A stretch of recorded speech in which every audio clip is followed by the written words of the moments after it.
Miki mamusia zmarła, to on doszedł do mnie, mamusia, ja już nie mam mojej mamusi więcej.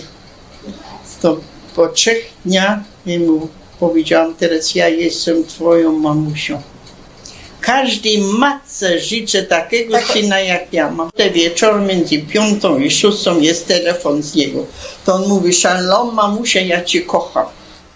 פטירתה היא קראה לגרטרודה, שמהרגע הזה אני קורא לה אימא, כן? בפולנית הייתי קורא לה ממושה. זה היה אימא. והיא ביקשה ממנה שתשבע לה, שהיא תציל אותי ותביא אותי לפלסטינה לאחר המלחמה. וגרטרודה נשבעה לאמי שהיא אכן תעשה זאת. The nanny who defied the Nazis, Gertruda's impossible promise, the wedding that never happened. Picture this. It's your wedding day in 1920s Poland. You're standing in the church, dressed in white, surrounded by family and friends. Everyone's waiting. But instead of your groom walking through those doors, a messenger arrives with devastating news. He's not coming. No explanation, no apology, just nothing. For most people, this would be the end of the story, but for Gertruda Babilinska, it was just the beginning of one of the most extraordinary acts of courage in Holocaust history. A new life in Warsaw. Born in 1902 near Gdańsk in northern Poland, Gertruda was the eldest of 8 children in a modest family where her father worked at the post office. She was brilliant. She read voraciously, studied foreign languages, and like most Pomeranians of her time, spoke excellent German. She became a teacher, dedicated and passionate about her work, and she was engaged to Zygmunt Komorowski, ready to start her life. But on that wedding day, when Zygmunt simply didn't show up, Gertruda was plunged into despair. Yet being the strong woman she was, after just a few days, she made a decision that would change everything. She would leave her small town behind and reinvent herself in Warsaw, Poland's bustling capital. In Warsaw, Gertruda found employment with the Stowawicki family, an incredibly wealthy Jewish family who lived in a literal palace on Aleje Ujazdowski, one of the most prestigious addresses in the city. At first, she was hired to care for their young daughter, but tragedy struck when the little girl died. Most employees would have moved on, but Gertruda stayed. She remained to help care for Lydia Stowawicka, the mother who was in frail health and utterly devastated by the loss of her child. Gertruda also helped with the family's business, becoming far more than just hired help. Then, in 1936, when the Stowawicki family welcomed their son Michał, Gertruda became his nanny. She cared for this baby boy with complete devotion. Life was comfortable, even luxurious. The future seemed bright. When everything changed. But then came September 1939 and everything changed. When Germany invaded Poland, Mr. Stowawicki happened to be in Paris on business. The family hoped he would return, that they could weather the storm together. Instead, they received devastating news. He had died in France. They would never see him again. The comfortable life at the Stowawicki mansion ended abruptly. And here's where you see the true character of people revealed. While many of their employees and servants turned their backs on the family the moment things got dangerous, Gertruda did the opposite. She didn't just remain loyal, she assumed complete responsibility for their survival. Lydia Stowawicka, now a widow with a 3-year-old son, decided they needed to flee Warsaw. The rumors said Vilna might be safer, that it might even be possible to escape abroad from there. So Lydia, little Michał and Gertruda set out on a treacherous journey. Their car broke down, forcing them to continue by horse-drawn cart. The roads were being bombed constantly. Lydia was completely terrorized, barely able to function. It was Gertruda who took charge, keeping them moving, keeping them alive. The dying promise. Against all odds, they made it to Vilna. But they were stranded there among thousands of other Jewish refugees with virtually no money, except the little that Gertruda could somehow scrape together. The conditions were brutal. Lydia Stołowica, already weakened by grief and stress, couldn't cope. Her health deteriorated rapidly. She suffered a stroke. In April 1941, Lydia Stołowica died and was buried in the Jewish cemetery. But before she died, knowing her days were numbered, she did something remarkable. She took off her wedding ring and gave it to Gertruda, and she asked her one final thing, to take care of Michał, and after the war, to take him to the land of Israel. She was asking Gertruda to raise her son as a Jew. Think about what that request meant. Gertruda was a devout Catholic. She was single, 40 years old, in the middle of a war zone.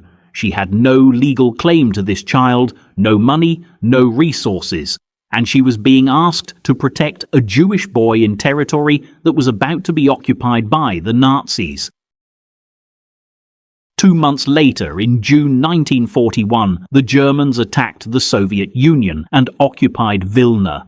I was left alone with a circumcised 5-year-old child, Gertruda later testified to Yad Vashem. Think about that for a moment. A circumcised child in Nazi-occupied territory was essentially a death sentence. Any close examination would instantly reveal Michał was Jewish.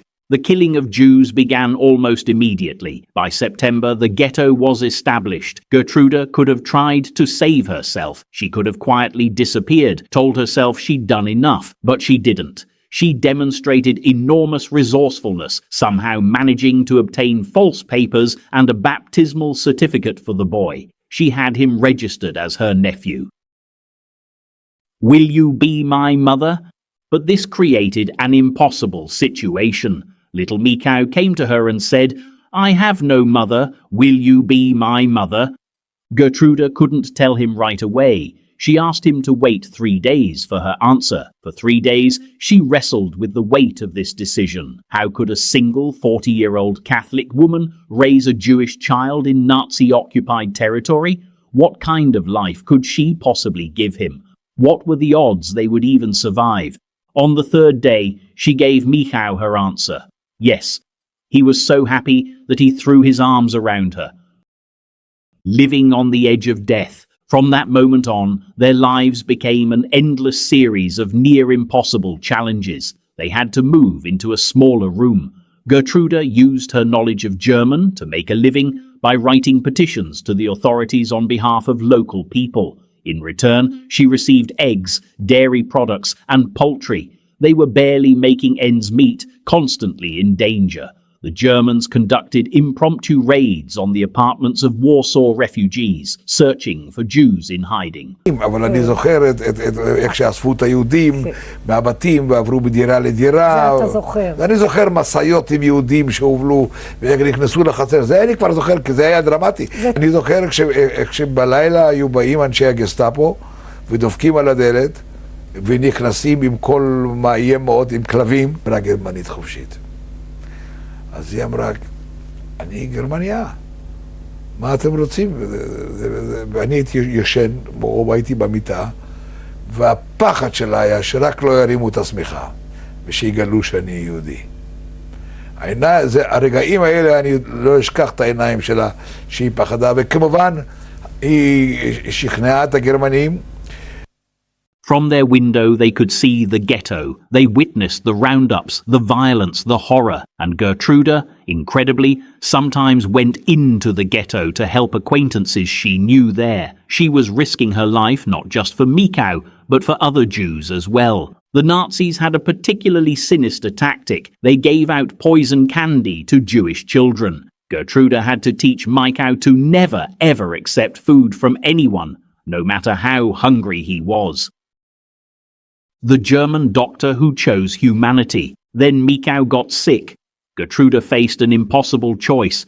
The only doctor she knew was in the ghetto, but she couldn't take him there. It would be too dangerous.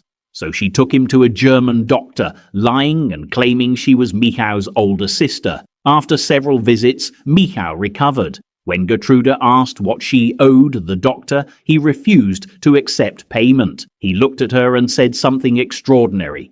No, you have helped me feel like a man. He knew. The German doctor knew Michał was Jewish, and he had chosen to help anyway, to feel human again in an inhuman time.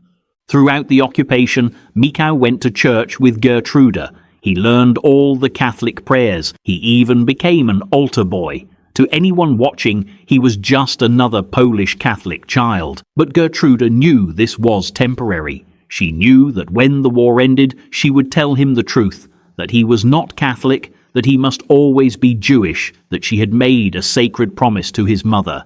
Every single day of the war, Gertruda fought for this child's life as if he were her own son. She loved him with all her heart, which is why she possessed the determination and strength to survive every oppression. She had someone to fight for, and that made all the difference. The final goodbye to Poland. When the war finally ended in 1945, Gertruda knew exactly what she had to do. She had to fulfill her promise to Michał's mother and take him to the land of Israel. There was no other way she could raise him to be a Jew. But first, she took Michał back to her hometown near Gdańsk to say goodbye to her family, her parents, her siblings. They begged her to stay in Poland, to keep the boy there, to start fresh. But Gertruda had made a promise, and she kept it. That visit was the last time her parents ever saw her. Gertruda and Michał joined the stream of Jewish refugees leaving Poland, leaving countries where their homes and communities had once stood, but which had now become sites of death and destruction. Immigration to British-controlled Palestine was heavily restricted, so they stayed in a displaced persons camp in Germany, waiting for passage. The Exodus. Members of the Haganah, the pre-state Jewish defense forces, tried to convince Gertruda to let them take Michał while she stayed behind. They assured her they would make sure he reached Israel safely, but Gertruda refused. She insisted on coming with him, declaring her willingness to throw in her lot with that of the other clandestine immigrants. In 1947, they sailed from France on a ship that would become infamous in history, the Exodus. The boat was crowded with Holocaust survivors desperate to leave Europe and rebuild their lives in Israel. But the British intercepted the ship and forcibly transferred all the passengers onto British vessels. Instead of reaching the Promised Land, they were taken back to Europe. The passengers refused to disembark in the French harbour, so the British took them all the way to Hamburg, in occupied Germany, and put them back in displaced persons camps. For many, this would have been the breaking point, but not for Gertruda. Undaunted, she and Michał made the journey again. Finally, in 1948, they arrived on the shores of Israel.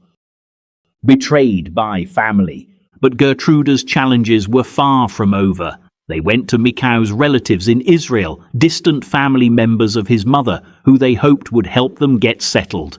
What happened next was heartbreaking. The relatives gave Gertruda a tiny room with no running water and no toilet. They paid for half a year of Michał's schooling, but then made their real intentions clear. They wanted to adopt Michał and send Gertruda back to Poland. They said they would not continue paying for his education if Gertruda remained in Israel. Michał was devastated. He cried and told Gertruda, "You are my mother. I don't want them for parents." And to the relatives, he said something even more powerful. "I don't want to be a son of your family. I want to stay with my mother forever. Where she will go, I will go." So Gertruda went to work as a maid, cleaning houses to pay for the room and for Michał's schooling. For 18 years, she lived in that same small room with no water, working as a cleaner so she could give Michał the education and life he deserved. He attended Be'er Shemin, a special program for European children like him. And Michał thrived. He grew up to be not just a good Jew, but a passionate Israeli. Gertruda was so proud of him. Eventually, Michał began working for Koppel Tours in Israel, arranging tours for visitors. The company transferred him to Miami in 1975, and later he moved to New York, working for another tour company. But here's the thing. Michał always used his Israeli passport, even though it would have been easier and cheaper to use an American passport. He believed deeply in being a Jew and an Israeli, and every single time he returned to Israel, he visited Gertruda, righteous among the nations. In 1963, Gertruda received Israel's highest civilian honor awarded to non-Jews, the title of Righteous Among the Nations, awarded by Yad Vashem, the Holocaust Martyrs and Heroes Remembrance Authority in Jerusalem. She personally planted a tree in the Garden of the Righteous Among the Nations, where throughout the memorial, trees stand in memory of people like her, non-Jews who saved Jews during the Holocaust, often risking their own lives. In her later years, Gertruda lived at the Gertrude Luckner Home for the Aged in Nahariya, with a view of the Mediterranean. Her room was homey and personal, filled with pictures of Michał and a picture of the Pope, the two centers of her life, Catholicism and the Jewish boy she had saved. She never learned Hebrew, still speaking only Polish and German after all those years in Israel. Despite any hardships, she always said the same thing: he is the best son in the whole world. A legacy of love. Gertruda Babilinska died in 1995 at the age of 93. She was buried in Tel Aviv at the Kiryat Shaul cemetery. Michał Stowowicki, the boy she saved, never forgot his savior. They had been through everything together: occupation, starvation, the Gestapo, the impossible journey to Israel, poverty, rejection by family. She had loved him like a mother, and over the years she had become one. In October 2015, the city of Starogard, where Gertruda was born, named a street after her. The location is particularly symbolic. It's between Heroes of the Ghetto Street and a Catholic church, perfectly representing this Christian woman who saved and raised a Jewish boy. When Michał learned about the street naming, he was overjoyed. He asked exactly where it was, and when he learned the location, he was moved by the symbolism. In 1997, Barbra Streisand produced a feature film about Gertruda titled Rescuers: Stories of Courage, Two Women, directed by Peter Bogdanovich, with Elizabeth Perkins playing Gertruda. Israeli author Ram Oren wrote a book dedicated to her called Gertrude's Oath, a story of love and kindness in a time of war and the Holocaust. When Ram Oren and Michał Stowowicki visited Gertruda's grave together on November 1st, Michał said in Polish, "Mommy, look who I brought you. Whoever saves one life." Gertruda's story embodies a principle carved at Yad Vashem, a quote from the Talmud: "Whoever saves one life saves the world entire." She was jilted at the altar. She could have become bitter, could have retreated from life. Instead, she opened her heart to a family that wasn't her own. When that family faced extinction, she didn't run. She stayed. When she could have saved herself, she chose to save a child instead. When she could have kept that child in her own faith, she honored a dying mother's wish and raised him as a Jew. When she could have given up after being sent back from the Exodus, she tried again. When relatives tried to take the boy and discard her, she worked as a maid for 18 years to give him the life he deserved. She gave up her country, her family, her language, her comfort, and any chance at a conventional life, all to keep a promise to a dying woman. She remained a devout Catholic her entire life, attending Mass regularly, yet she raised Michał with complete dedication as a Jew, never trying to convert him, never making him feel guilty for being who he was.